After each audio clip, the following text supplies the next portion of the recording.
The next type of discontinuity to describe is something called an infinite discontinuity or vertical asymptote.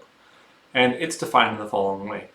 If the limit as x approaches a from the left and or the limit as x approaches a from the right of a function outputs a minus infinity or positive infinity, then we would say that x equals a is the location of an infinite discontinuity. And equivalently, we could say it is the location of a vertical asymptote. And these tend to look a certain way right now. They tend to look like a top function over a bottom function, and the bottom function going to 0 at a particular x coordinate. There's other ways that this can happen. This can happen with certain trigonometric functions, like the tangent function, tan of x, the same tan of x in your SOHCAHTOA from trigonometry, and it can happen with log functions. We'll talk about log functions later, and a whole pile of other functions, but we'll start with the rational functions, top function over bottom function, when the bottom function goes to 0. So here's one such function, f of x is equal to 1 over x squared. It has a problem at 0. If you plug any number close to 0 into this, so let's say 0.1, plug 0.1 and you get 1 over 0.1 squared, which is 1 over 0.01, which is 1 divided by 1 out of 100, which is 1 multiplied by 100 over 1, which is 100. So we plugged in a small number and got a big number. Plug in a smaller number, like 0.00001, plug that in, square it, use a calculator if you want, and then do 1 over that, you'll get a gigantic number, like a billion. What that's saying is that as x approaches 0, the y value just goes higher and higher and higher and higher. Limit from the left gives us positive infinity, limit from the right gives us negative infinity. Now why is it that limit from the left is giving us positive infinity instead of negative infinity? Because 0 from the left means we're plugging in a number a little bit less than 0, which brings us to the negative side of the number line. The answer is that the x is being squared. And when you square a negative number, you get a positive number. So that's why they're both positive infinity. We would say, on this basis, that this function has an infinite discontinuity at x equals 0.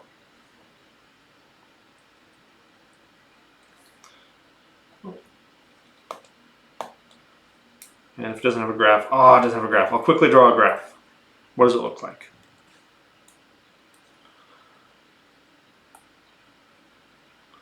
So it's very high y values as you approach 0 from the right and the left.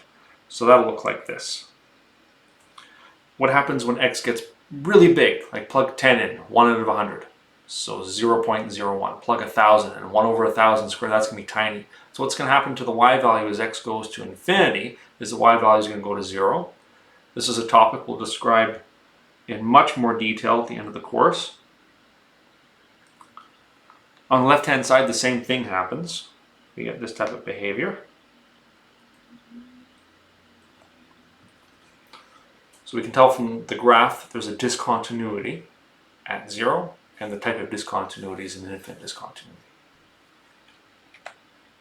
All right. Sometimes you're asked, where does a function have a discontinuity? Sometimes you're asked, where is a function continuous? So I'll pose that question for this thing. Where is this function continuous, x plus 3? So where could you potentially have a problem with the limit not existing or the value of the function not equaling the value of the limit? And for a function like this is a straight line, f of x equal to x plus 3, you're not going to have any problems anywhere. So this function is continuous for all x. No holes, no jumps, no explosions. Next one, x squared minus 9 over x minus 3. I'll look at the denominator. That denominator goes to 0 as x approaches 3. So we can tell there's a problem at 3. There's some type of discontinuity there. What type is it though? If you factor and cancel, you'll get x plus 3, except at x equals exactly 3. Take the limit as x approaches 3, you'll get a y value of 6. So we've done this. I think this is one of the first limits we did in the previous lesson. And we found this picture. So this function has a discontinuity at 3, and it's a hole. It's like the piecewise function we did previously, just in the prior video, but with no second part of the piecewise function. The hole's not filled in anywhere. So we would say it's continuous for all x except 3, which we could write as it's continuous for x going from negative infinity to 3, round bracket, then union, round bracket, 3, comma, infinity. So we could write it that way.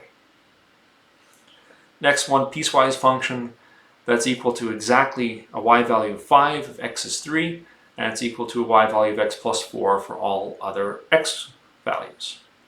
What we would want to ask inside this question is h of 5 equal to, is h of 3 equal to the limit as x approaches 3 of h of x?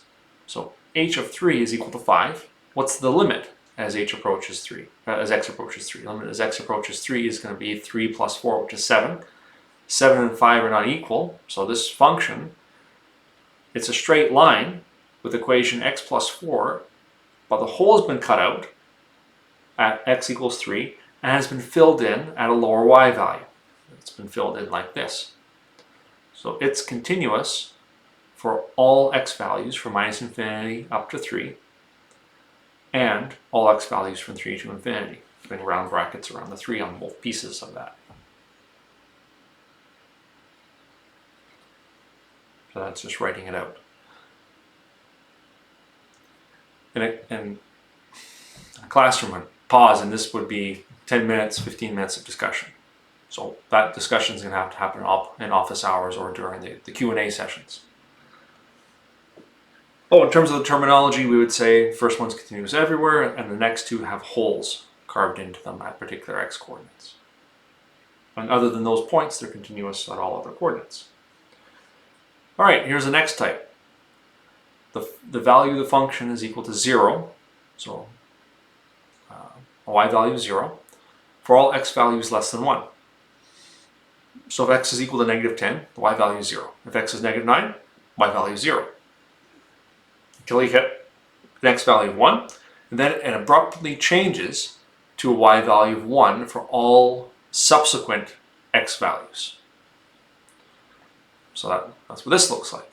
It's constantly 0, constant 0, 0, 0, then jumps up to y value of 1 as soon as it crosses that threshold at an x coordinate of 1. This is an important function called an indicator function, and it's used in many applications. It's essentially used to you can turn off and on functions by multiplying them by this function. So let's say you have a function that you want to disappear at certain x values and reappear at other x values, you would multiply it by a function like this. Okay, this is, for obvious reasons, called a jump discontinuity. The y value abruptly jumps from one value to another as we cross that x coordinate of 1. Okay, next type. This one's kind of a trick because it's piecewise, and you may think, okay, piecewise functions, those are usually jumps, right? But look at it closely. It's g of x is equal to 1 over x for x greater than 0. It's equal to 1 for x less than 0. 1 over x we can graph.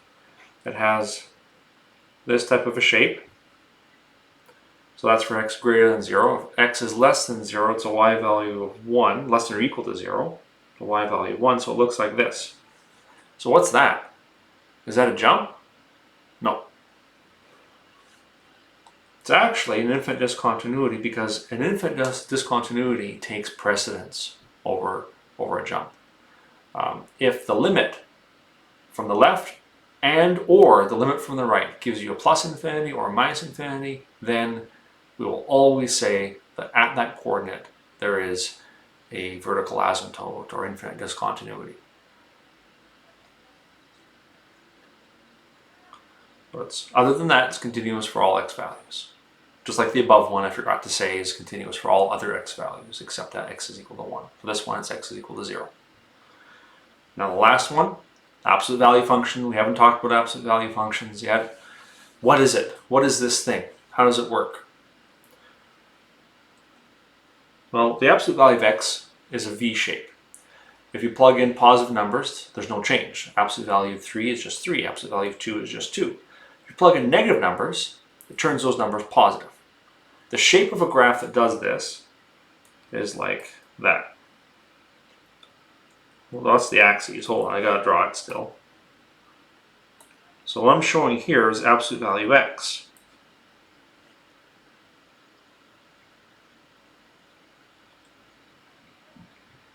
Has a V shape. You can test it out. So imagine plug in -3, it spits out +3 as the y value. Plug in +3, it also spits out +3 as the y value. So it does what it's supposed to do. It turns the negatives into the positive of the same quantity. How do we graph absolute value of x minus 2? Well, we can think about where would the corner go.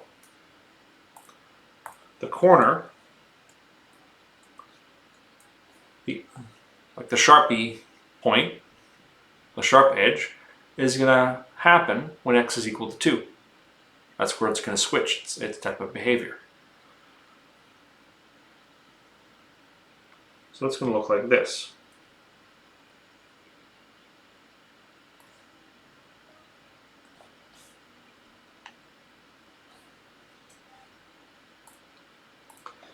So we look at this. We look at a picture like this and ask the questions about continuity.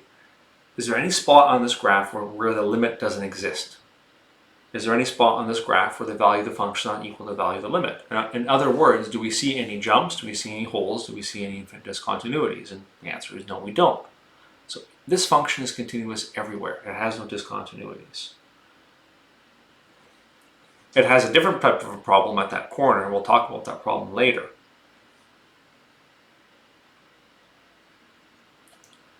Now, in the preceding, we relied on graphs to make sense of the continuity of functions at points, which isn't very efficient. In a sense, I mean, it's kind of backwards. We're looking for information about continuity, and we're generating it by making a graph. Don't we have to know whether the function is continuous or not to make that graph in the first place? Yeah, we do. So a better way to approach this is to approach it from kind of a construction. We can say, first of all, that a constant function, say f of x equals 3 or f of x equals 5, will just collect all the constants together and say f of x is equal to c for some constant c. That's definitely a continuous function. It's just a horizontal line.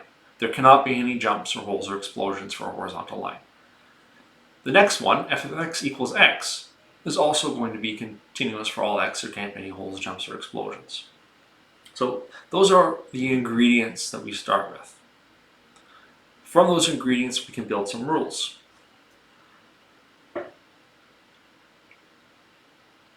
First rule is that if we take a continuous function at x equals a and raise it to a power, we cannot introduce a discontinuity at that point as long as n has to be positive for n greater than 0 and no negative roots. Gotta add that in.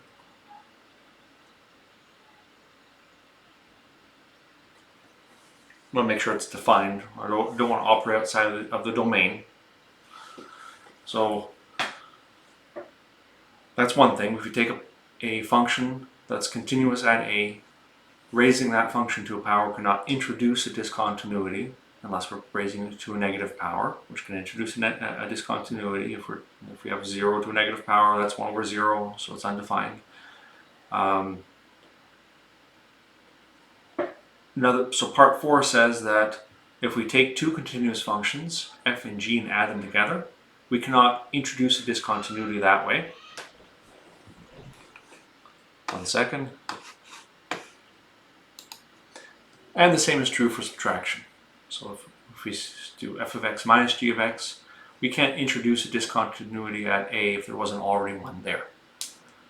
Next rule, rule 5, says that we can take two continuous functions and multiply them together and create another function that is continuous at a. We can't introduce a discontinuity by multiplying two continuous functions together. The last one here, or number 6 rather, it's not the last one, is if we divide a continuous function by another continuous function, as long as the one that we're dividing by is not equal to 0 at a, then that new function that we created will not have a discontinuity at a. So again, I'll rephrase that. The only way that dividing can create a discontinuity is if the bottom, the g part in this example, is equal to 0 at a. If we take the collection of rules 1 to 6, we can construct more rules. So taking x as our f of x and raising it to a power, multiplying that by a constant, c, and then adding a bunch of those together, what does that do? That constructs all the polynomials. That means, as a consequence of rules 1 to 6, every polynomial is continuous everywhere. Rule 6 in particular also says that rational functions, so a top polynomial or a bottom polynomial, will be continuous everywhere except where the denominator is equal to 0. So it says there anywhere on its domain, but because that's talking about rational functions, it's anywhere where the denominator is not 0. That's the only restriction. So you can construct statements about continuity that way. I'm going to show you an example with a twist, an example with something that adds complexity. We're given a piecewise function that's equal to 3x plus k. That's the output, that's the y value for x values less than 2, and for x values larger than or equal to 2, the output is x squared minus 5. And we're asked for a bunch of limits. Before doing these limits, I'm going to label the top and bottom parts of the function in terms of their plus or their minus. X less than 2 means we're approaching from the left-hand side of 2, on the part of the number line less than 2, left of 2. So that's the 2 minus side. The other side, x greater than 2, we're approaching, so that's for numbers larger than 2, so that's the 2 plus side. We're going to use this when we calculate our limits. To calculate a one-sided limit of a piecewise function, what we do is we drop the plus or the minus at the same time as selecting the piece of the piecewise function that corresponds to the plus or the minus. So I'm no longer going to have to write the 2 minus, I just write a 2, but I have to replace f of x by the corresponding piece. So the 2 minus piece is 3x plus k, the top part. Okay, now I'm going to take the limit, so that this limit is telling me to replace the x, essentially replace the x by 2. So 3 times 2, 6, plus k. That's all I can do, as far as I can take it, because I don't have any other information about k. Okay, part B, find the limit as x approaches 2 from the left of f of x. So I'm going to do the same thing. I'm going to write limit as x approaches 2. Oh, that should be a plus. My apologies. In the notes, please fix that. How did I let that happen? Okay, so now I'm going to replace the plus sign with nothing. I'm going to get rid of the plus sign, but at the same time I have to select the piece of the piecewise function that corresponds to the 2 plus side. So that in this case it's the bottom part. So x squared minus 5. Now I'm going to plug in 2 for x, so I got 2 squared 4 minus 5, and this one I can simplify, minus 1. Okay, last, I guess, normal part of the question is find f of 2. So for this we have to pay attention to the piece that has the equal sign underneath the alligator part.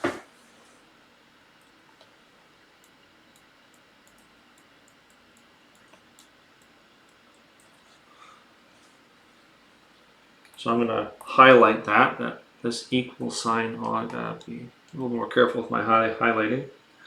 That little sign underneath there, that's the f of 2 part. That's why we're using that bottom part for that. So f of 2 is going to be 2 squared minus 5, 4 minus 5, which is also negative 1. Part D is the interesting part of the question. Find the value of k such that f of x is continuous for all x. To answer this properly, you have to state the definition of continuity. Continuity requires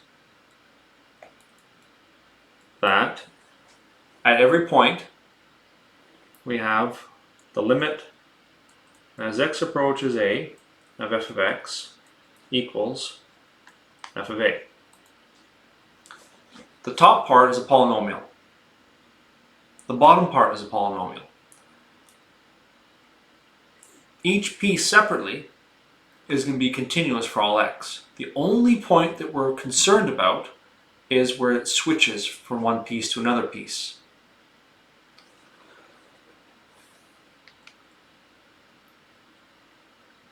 Concerned about x equals 2. So we need the limit as x approaches 2 of f of x to equal f of 2. Well, this is that first piece, the limit existing in the first place, and that means we need the left limit equal to the right limit. So limit as x approaches 2 from the left of f of x equals limit x approaches 2 from the right of f of x equals f of 2. So that's our requirement. I'm going to plug in what we found up above.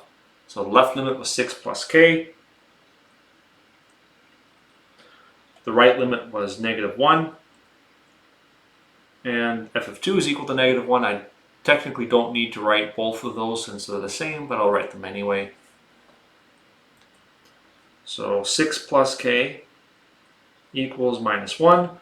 I'm going to subtract 6 from both sides to solve for k. So k equals -7.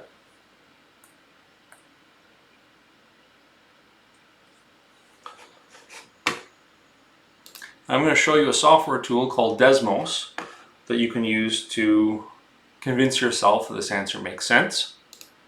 So you go to desmos.com, enter the graphing calculator. Okay, and then I forget my function, 3x plus k and x squared minus 5. Okay. So y equals, I forgot already. That's memory for you, eh? 3x plus k, x squared minus 5. 3x plus k.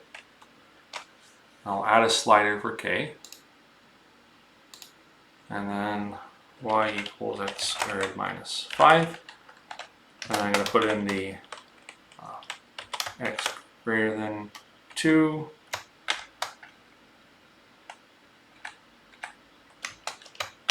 X less than 2. Make sure that's right.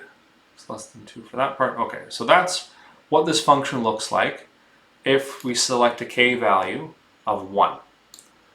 I can keep changing this. I can tune this value. I can bring it up to 7. It makes it worse. If I tune this parameter down, tune, all the way to -7, look what happens. They meet. They meet at that coordinate. So that's what we're trying to do. We're trying to get both pieces of the function to touch by selecting the right value of k. And we did it without making a graph, without making a picture, which is wonderful. Okay, I'll do one more example that's very similar. This time there's two parameters. F of x is 5x plus k. For x less than 2, it's equal to 2x. For x between 2 and 3, and it's equal to x squared minus c for x greater than 3. We want to find the values of k and c such that f of x is continuous for all x. So the first thing to state is that each piece is a polynomial. So each piece is going to be continuous for all x. The problem is going to happen where the piecewise function switches. So we need to analyze the behavior of the function at x equals 2 and at x equals 3, because that's where the function switches its behavior. Need to force continuity condition at x equals 3 and x equals 2. I'll put them in order, x equals 2 and x equals 3.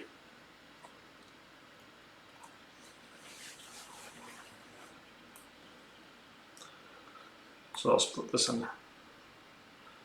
Well, I won't split it in half. It's not going to work out like that. Okay, at x equals 2, we have a limit as x approaches 2 from the left of f of x needs to be equal to the limit as x approaches 2 from the right of f of x needs to be equal to f of 2. So that's the requirement at 2. 2 from the left, I'm going to go back up and label the pieces. X less than 2, that's 2 from the left.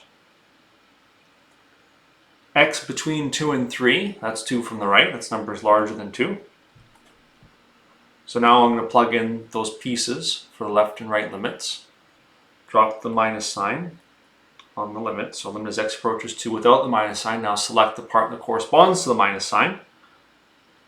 I have to do both things at the same time. Now for this piece, I drop the plus sign and select the part of the piecewise function that goes with the plus sign, so 2x. And then f of 2, I select the piece with the inequality. So that's going to be just 2 times 2. So now I'll evaluate both these limits. We get 10 plus k equals 4. Since both of those two things on the right are 4, I don't need to write it twice. Next, I can solve for k, subtract 10 from both sides. So k is equal to negative 6. So that's one part of the answer. Now we'll do at x equals 3. At x equals 3, limit as x approaches 3 from the left of f of x equals the limit as x approaches 3 from the right of f of x equals f of 3. So this is the definition once again. Now I have to label the top part of the, I have to label a piecewise function, which one's 3 minus, which one's 3 plus. The 3 plus is easy. Which part of the function would I use for numbers larger than 3? So that's the bottom part. Numbers less than 3, and remember this is just a little bit less than 3, that's the middle part. And 3 minus. So numbers between 2 and 3, that's certainly 3 minus. That's 3 minus a little bit. And what about f of 3? Well, the equal sign is on the last part, on the bottom part of the piecewise function. So that's also and f of 3. So we've labeled the piecewise function now. I'm going to go down and use that labeling. Replace the limit as x approaches 3 from the left with just a 3. Select the piece corresponding to 3 from the left, so 2 times x. Next piece, limit x approaches 3 plus gets replaced by limit as x approaches 3. The 3 plus side, that's x squared minus c. And then f of 3, that's also x squared minus c, so 9 minus c. Just plugging in the x value and simplifying. Now I'm going to evaluate all those limits. So 6 equals 9 minus c. I'll do this as well, 9 minus c. So 6 is equal to 9 minus c. I don't need to write it twice. I'm going to subtract 9 from both sides. So negative 3 is equal to negative c. And then that means that positive c is equal to positive 3, multiplying both sides by minus 1. And that gives us our answer. We'll continue with a new topic in the next video.